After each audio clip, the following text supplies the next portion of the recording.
I woke up the next morning in a good mood. The presentation was over and I'd done my part. Everything was as it should be, except my teeth felt fuzzy, like I hadn't brushed them before bed. But I always brush them before bed, even when then I remember. I went to the kitchen and made myself a bowl of oatmeal. Daddy was reading the paper. There was an article about the election that weekend. Oops, sorry, I lost my spot. Before on the front page, Little Rock votes against integration, 17,470 to 7,561. Schools to be closed indefinitely. Daddy slammed on the paper, making me jump. Sorry, he said. But he scowled as he said it, and then I realized, certain as it could be, that when asked if Negroes and whites should go to the school together, he had voted yes. Are you ready to go, Marley? I nodded, even though I had only 2 spoonfuls of my oatmeal. It was quiet in the car. Daddy gripped the steering wheel like he was driving in a snowstorm. Not that it snowed much in Little Rock, but I'd seen a movie where there was once an actor clutched the steering wheel so tight his knuckles turned white. Daddy? I asked. What?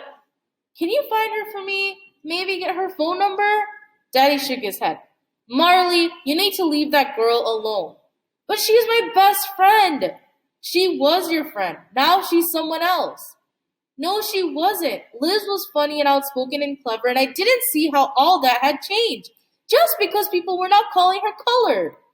But Daddy and I usually got along so well. I trusted him. I don't know, I said finally. I want to hear her side of the story first. Marley, you still can't be friends with her. Why not? Segregationists don't take kindly to Negroes who try to pass as white. Liz and her family are in real danger. The farther you stay away from them, the better. You're worried about me? I asked. Yes, I am, said Daddy. Why do you think I drive you to school every day? I shrugged. Daddy ran his hand through his hair. Do you remember when I invited that colored minister, Pastor George, to come speak at our church? I nodded. The next day, there was a note tucked in with our paper.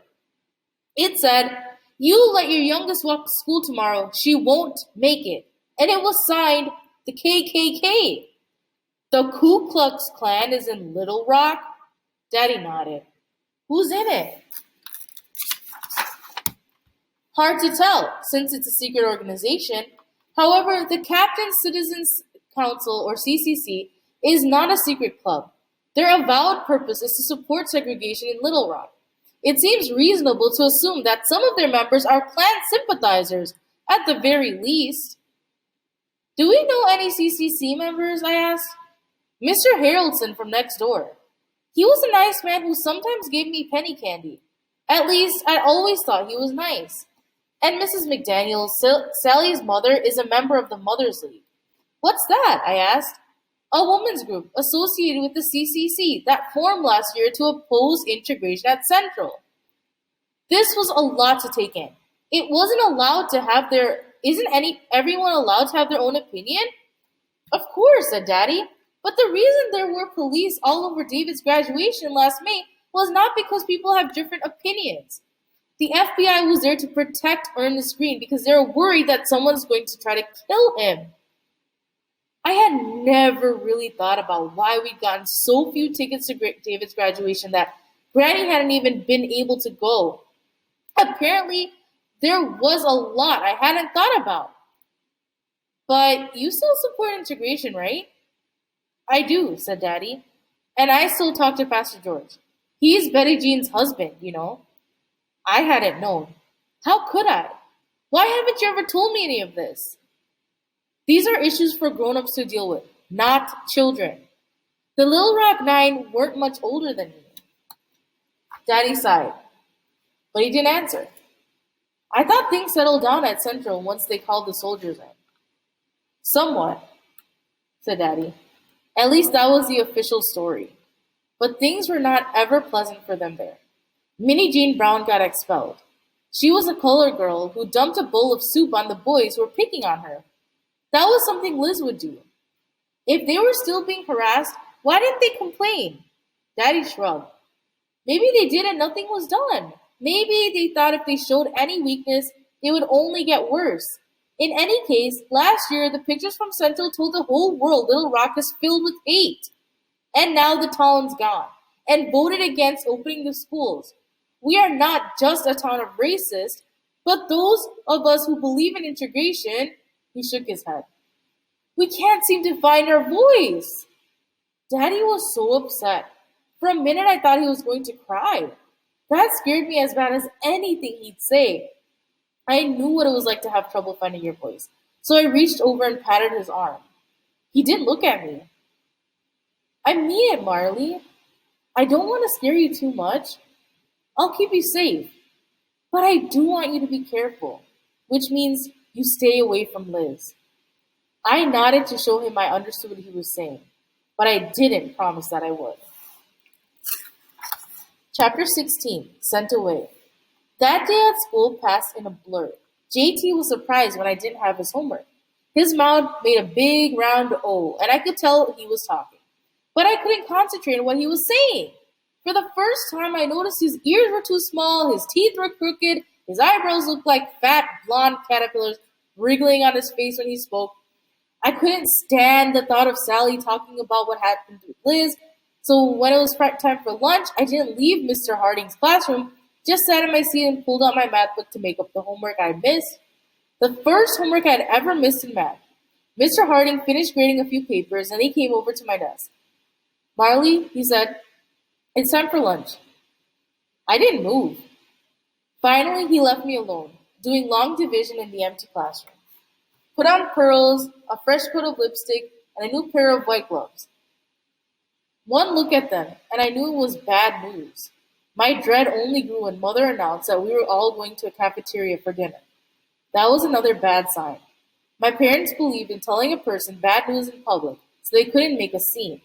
Maybe occasionally we'd go by the cafeteria after church on Sunday, but out to dinner on a Tuesday night could only mean something was wrong. They waited until we all had our food. Then Daddy cleared his throat and said, Girls, we have something to tell you. I kept my eyes on my plate. They already knew about Liz. Had they found out about JT and the homework too? Since it appears that schools are going to remain closed indefinitely, Daddy continued, and she's already missed a month of school, Judy is going to live with Granny in Pine Bluff. She'll go to school there. Judy and I stared at Daddy in confusion. What? Judy asked finally. I glanced over at Mother, but she was stirring circles in her mashed potatoes. Daddy sighed. You're going to live in Pine Bluff with... I heard you, Judy interrupted, but I don't want to go. My friends are here, and Marley, and... I'm afraid you don't have a choice, said Daddy. You've missed so much school already. I'm doing the TV classes. Daddy shook his head. Watching a teacher on TV is no substitute for real instruction. You can say that again, huh? You can't ask questions. I know you've been working hard on your assignments, but we don't even know how long the TV classes will continue. These are study groups, Judy insisted. Parents help out, and why can't you just order those correspondence classes David talked about? I asked. This doesn't concern you, Marley, said Daddy. My face stung like Daddy had slapped me. Of course it concerned me. My only sister was being sent away. Why can't I just go to TJ Rainey with Margaret? asked Judy. What's that? I asked. It's a private school that's just starting up, Judy explained. It's free. Daddy put his fork down a little too hard. It's not free. They're using public money. Money that should be going to the public schools. It's Governor Favis's way of trying to get around the integration order. I will not allow my child to be a part of that. But I know this isn't ideal, Judy, said Daddy, but Mother and I have talked it over. I glanced at Mother, but she wouldn't meet my eye. It didn't seem like she was too excited about this plan, but she wasn't speaking out against it either. You can't send me away! You can't! Judy was yelling now. Other people in the cafeteria started looking over at us. So much for not making a scene. I'm afraid we can, Judy. I know you're upset, but we're your parents. We know what's best for you. Daddy spoke quietly but firmly. No, you don't, Judy hissed. She jumped out of her seat and stormed off, knocking over Mother's cup in the process. The coffee dripped off the saucer onto the tablecloth. Mother and Daddy looked at each other. It was like they had forgotten I was there. It's the right thing to do, Maureen, said Daddy, but he didn't sound too sure about it himself. First my best friend, and now my sister. Who was left? There'd be no one for me to talk to. Daddy might as well lock me in a tower like Rapunzel. At least she had the prince come by occasionally for a visit. But my hair wasn't long enough to climb up, and of course it was just a fairy tale anyway. And now that I know what it's like to have a friend, I didn't think I could stand being so awfully lonely again. Marley, Daddy repeated sternly. I looked up, wondering how long he'd been calling my name. What? I tried to keep my voice icy, tried to tell them with one word how angry I was. But I think I just sounded kind of scared. Go into the bathroom and tell your sister we're leaving. If we go right now, we can swing by Margaret's house and tell her, and she can tell her goodbye.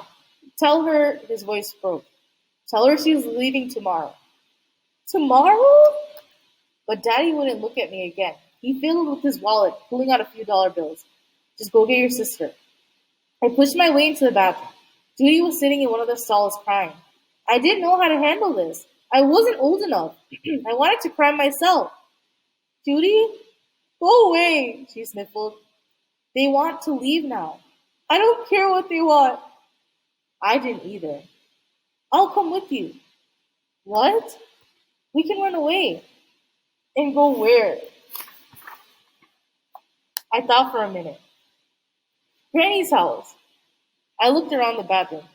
We can climb out that window and walk to the bus station and that's a that's a stupid idea. That's where they're sending me.